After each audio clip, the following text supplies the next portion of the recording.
So hello students, आज हम discuss करने वाले हमारा एक इंपॉर्टेंट चैप्टर जो कि है डिबेंचर।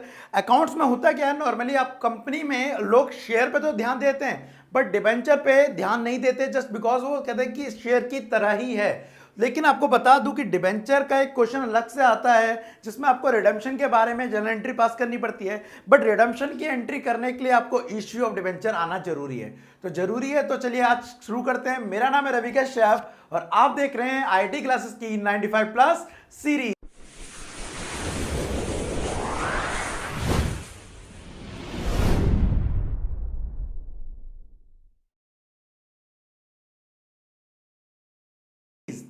तो स्टूडेंट, जैसा कि आज का टॉपिक है डिबेंचर, सबसे पहले हम क्लियर कर लेते हैं डिबेंचर का मीनिंग। देखिए होता क्या है, हमारी एक एक्स कंपनी है, एक्स लिमिटेड।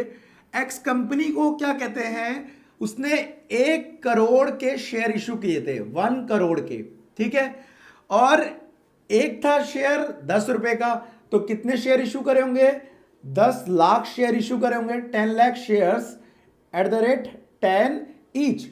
बट हुआ क्या, कंपनी ने अपने 10 के 10 लाख शेयर इशू कर दिए और उसके सारे पैसे यूज हो गए। अब दोबारा उसको पैसे की जरूरत पड़ रही है, लेकिन अब वो पैसा कहां से लाएगा। आपकी जानकारी के लिए बता दूं, शेयर ऐसी चीज नहीं है कि जब मुंह उठाया और इशू कर दिया। शेयर आप एक ही बार इशू कर सकते हैं। आपको ROC, रजिस्ट्रार ऑफ कंपनी को बताना पड़ता है कि आपकी ऑथराइज्ड कैपिटल कितनी होगी। और आपने बोला था आपकी ऑथराइज कैपिटल कितनी होगी, 1 करोड़। आपने 1 करोड़ पब्लिक से मंगा लिया, आपने इश्यू भी कर दिया, आपको पैसे की फर्दर जरूरत पड़ रही है 2 साल बाद। तब इस स्थिति में आप दोबारा से डिबेंचर इशू नहीं कर सकते। क्लियर है। तो अब पैसे कहां से आएंगे, तो बात आ रही है फर्दर हमें कितने रुपए की जरूरत पड़ रही है। हमें पड़ रही है जरूरत 50 लाख रुपए की। कितने की, 50 लाख रुपए की जरूरत पड़ रही है। अब 50 लाख रुपए लेने के लिए नॉर्मली शेयर तो इसमें नहीं है ये, तो हम या तो जाए किसके पास, बैंक के पास, या जाए किसके पास, पब्लिक के पास।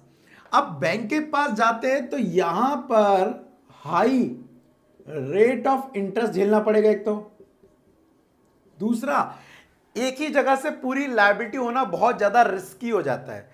वाइल दूसरी एक और ऑप्शन निकल के आता है कि जैसे आपने शेयर को बांटा था, एक काम कर लीजिए, इस टोटल ऑफ अमाउंट को, जो ये लोन का अमाउंट है, इसे टुकड़ों में बांट लो। टुकड़ों में बांट लो मतलब एक काम कर लेते हैं, इसको हम 1 लाख टुकड़ों में बांट लेते हैं, 1 लाख टुकड़ों में। तो टुकड़ों को हमने यहां पे वैसे तो शेयर बोलते थे, बट यहां पे शेयर ना बोल के तो एक शेयर की जगह क्या बोल वर्ड यूज करेंगे, उसे क्या बनाइए, डिबेंचर, ठीक है। और वो कितने रुपए का बना है, 50 रुपए का बना है, ठीक है। हमने 50 लाख के जो अमाउंट था उसको 1 लाख डिबेंचर में कन्वर्ट कर दिया। 1 लाख डिबेंचर मतलब एक डिबेंचर बना 50 रुपए का। जिस दिन हमारे 1 लाख डिबेंचर सेल हो जाएंगे उस दिन हमारे पास 50 लाख रुपए आ जाएंगे।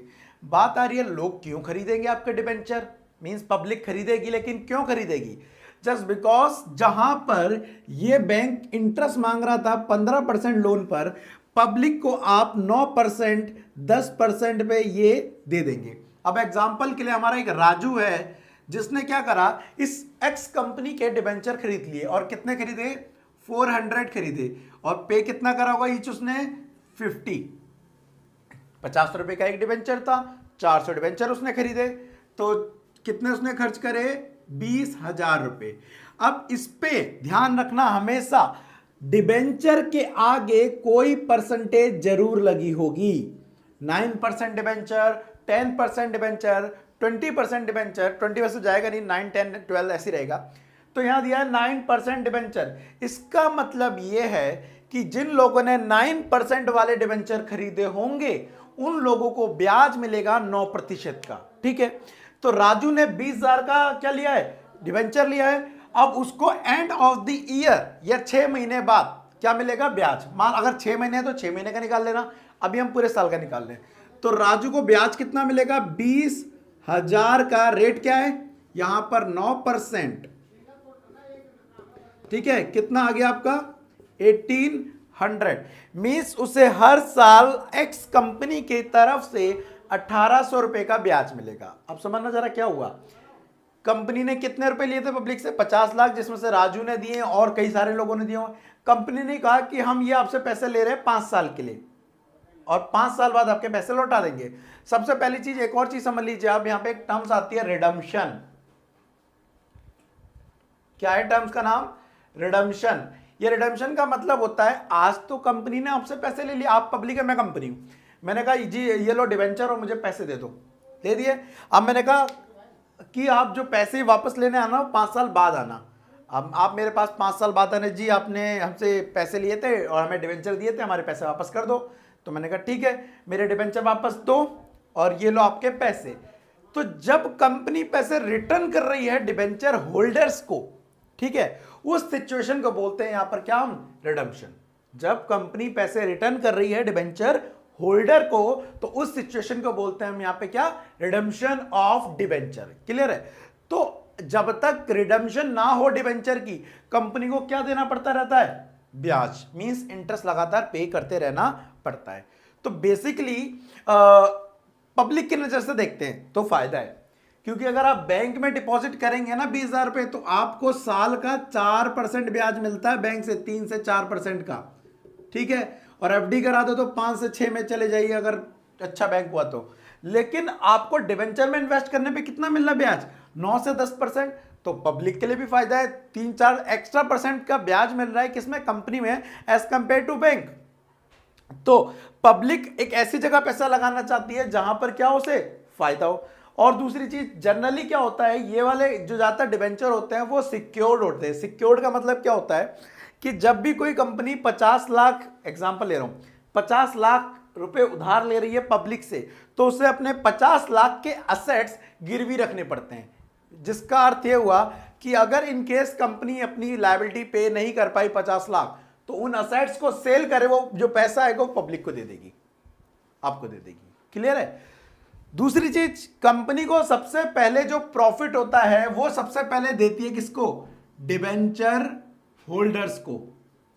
मींस सबसे पहले जो पैसे, ये कह लो ब्याज दिया जाता है, वो दिया जाता है डिवेंचर होल्डर को।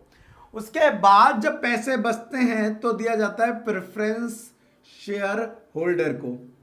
और उसके बाद अगर कुछ पैसा बचा, या ज्यादा बचा या कम बचा, तो वो किसको मिलते हैं? इक्विटी शेयर होल्डर को। तो इस हिसाब से आपको बता दूं, सबसे पहले डिवेंचर होल्डर, उसके बाद प्रेफरेंस शेयर होल्डर और उसके बाद इक्विटी शेयर होल्डर। तो इन केस अगर कंपनी का प्रॉफिट ज्यादा हुआ है तो इन दोनों के तो फिक्स अमाउंट, डिवेंचर वालों का और प्रेफरेंस वालों का, लेकिन इक्विटी वालों का फिक्स नहीं है। और तो इसलिए उन्हें क्या मिलेगा? लास्ट में ज्यादा मिलेगा। और अगर कंपनी को प्रॉफिट कम हुआ है तो पैसा तो यहीं खत्म हो जाएगा, तो इक्विटी वालों को थोड़ा पैसा जो मिलेगा वो कम मिलेगा। क्लियर है? तो यहां पर ये क्लियर हो गया पब्लिक क्यों खरीदेगी, और ये क्लियर हो गया ये डिवेंचर इश्यू करते क्यों। तो आपको डिवेंचर का मीनिंग क्लियर हो जाना चाहिए। डिवेंचर कोई टोकन नहीं है, डिवेंचर कोई सामान नहीं है। डिवेंचर एक रिटन डॉक्यूमेंट होते हैं जहां पे लिख दिया, मान लो आपका नाम राम हो गया तो मैंने कहा ठीक है राम तुम्हें इतने डिवेंचर दे दिए, या राजू हो गया आपका नाम, मैंने 400 दिए, डॉक्यूमेंट पे लिखा स्टैम्प मारी कंपनी की, ये ले जाओ और 5 साल बाद आके ले जाना, तो आपका इंटरेस्ट आपके बैंक अकाउंट में डाल दिया जाएगा लगातार हर साल। 5 साल बाद आप डॉक्यूमेंट वापस लाए, मैंने कहा ठीक है डन, ये लो आपके पैसे ले जाओ, that is called redemption. Clear? तो ये हो गया डिवेंचर का फंडा।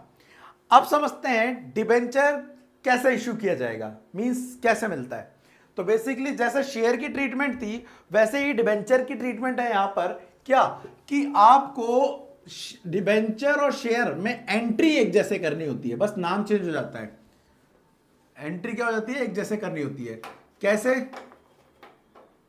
चलो टिक ही नहीं रहा। हाँ, हमने लिया था 50 लाख, है ना, जिसमें से हमने इसको डिवाइड किया था कितने से? 1 लाख से। तो बना कितना था? एक डिवेंचर इज इक्वल टू 50 रुपए बना था। और टोटल डिवेंचर अगर 1 लाख सेल हो जाए तो कितने? 50 इंटू तो आ जाएंगे 50 लाख रुपए। क्लियर है? अब बात आ रही है एक डिवेंचर की जो वैल्यू है वो है 50 रुपए। एक डिवेंचर की वैल्यू 50 रुपए, तो इसे बोलते हैं क्या? Face value. इसे क्या बोलते हैं? Face value. अब फेस वैल्यू है कितनी? 50 रुपए। इस 50 रुपए को या तो आप एक साथ मंगा लीजिए, तो लमसम हो गया आपका एक साथ मंगाना पूरे 50 के 50 रुपए। आपने शेयर कंपनी में पढ़ा होगा ये। और अगर टुकड़ों में मंगा रहे हैं तो इंस्टॉलमेंट मेथड। ठीक है, इन केस इसमें क्या होगा, सबसे पहले किस चीज के पैसे आएंगे, एप्लीकेशन के। एप्लीकेशन में रख ली कितने रुपए की, 20 रुपए की। 50 में से 20 रुपए एप्लीकेशन पे ही आ गए, 50 में से 20 रुपए एप्लीकेशन पे आ गए। उसके बाद दूसरा वाला अमाउंट हमने अलॉटमेंट पे रख लिया, अलॉटमेंट रख ली हमने 25 रुपए की। 25 कितने बचे, 5 रुपए। अब 5 रुपए हमने जो बचे वो किस पे रख दिए, फर्स्ट कॉल पे रख दिए, तो हो गए कितने टोटल, 50 रुपए। अब ध्यान देने वाली बात है, अगर इंस्टॉलमेंट पे आओगे तो आपको ये एंट्री पास करनी होगी, और अगर एक साथ आता है लमसम पे तो ओनली एक ही एंट्री पास होती है, और वो क्या होती है, एप्लीकेशन की, क्योंकि सारा पैसा एक साथ आ गया है। क्लियर है। तो नाउ अब मैं आपको इसकी एंट्री भी लिख के बता दूं कि क्या चेंजेस है। शेयर की एंट्री क्या होती थी एप्लीकेशन की, bank account debit to share application ये होती थी। यहां पर शेयर की एप्लीकेशन नहीं आ रही है, किसकी आ रही है, डिवेंचर की आ रही है। तो एंट्री पहली क्या होगी, bank account debit to debenture, आप पूरा लिखेंगे पेपर में, एप्लीकेशन। ये पहली एंट्री हो गई आपकी। दूसरी एंट्री, अब ये जो डिबेंचर एप्लीकेशन है उसको कन्वर्ट कर दीजिए। मान लो एक्सेप्ट कर लिया हमने सारी एप्लीकेशन को, तो उसे हम कन्वर्ट कर देंगे किसमें, हमारी डिबेंचर्स में। तो नेक्स्ट एंट्री डिबेंचर एप्लीकेशन, मैं शॉर्ट में लिख रहा हूं लेकिन आपको हक नहीं है लिखने का, आपको पेपर में पूरा लिखना पड़ेगा। Debenture application debit to 9% debenture. अब ये 9% क्या है, मैंने बता दिया, डिबेंचर के आगे हमेशा एक परसेंटेज लगी होती है, तो आपको वो परसेंटेज हमेशा शो करनी पड़ेगी। जहां जहां पे शेयर कैपिटल आता था वहां हमेशा 9% डिबेंचर 9% डिबेंचर आएगा। अगर 10% वाले तो 10-10 लिखते जाना। ठीक है, ये दो एंट्री हो गई। ये ओनली कितने की एंट्री हुई अभी, एप्लीकेशन की। अब बात करते हैं एप्लीकेशन के बाद अलॉटमेंट की। तो पहली एंट्री शेयर के बजाय क्या आएगा, debenture allotment account debit to 9% debenture, पूरा लिखना। ठीक है, 9% डिबेंचर। और उसके बाद बैंक अकाउंट डेबिट टू, जब रिसीव होगी अलॉटमेंट का पैसा आएगा तो क्या होगी, डिबेंचर अलॉटमेंट हो जाएगी। ठीक है, क्लियर है। ये एंट्री हो गई, वेल समझा दी मैंने। अब बची एंट्री किसकी, यहां पर हमारी फर्स्ट कॉल की एंट्री बची है।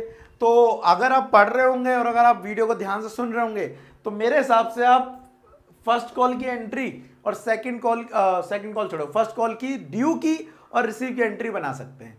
तो मेरे को कमेंट बॉक्स में सबकी एंट्री चाहिए, कौन सी वाली, फर्स्ट कॉल की। मैंने एप्लीकेशन की बता दी, अलॉटमेंट की बता दी। अगर आप पढ़ रहे होंगे ना तो नीचे कमेंट में लिख देंगे, और कमेंट करने के बाद मैं उसका लव पर साइन बना दूंगा, तो समझ लो मेरे आपकी देख लिया क्वेश्चन कि आपने मेरा आंसर करा है। ठीक है, सो आज आपको यही करना है, आपको ये एंट्री लिख देनी है कमेंट बॉक्स में। अगर आपने पूरा लेक्चर ध्यान से सुना होगा, आज वाले लेक्चर में बस हमने समझा डिबेंचर क्या होता है, ठीक है, और इसकी एंट्री क्या होती है।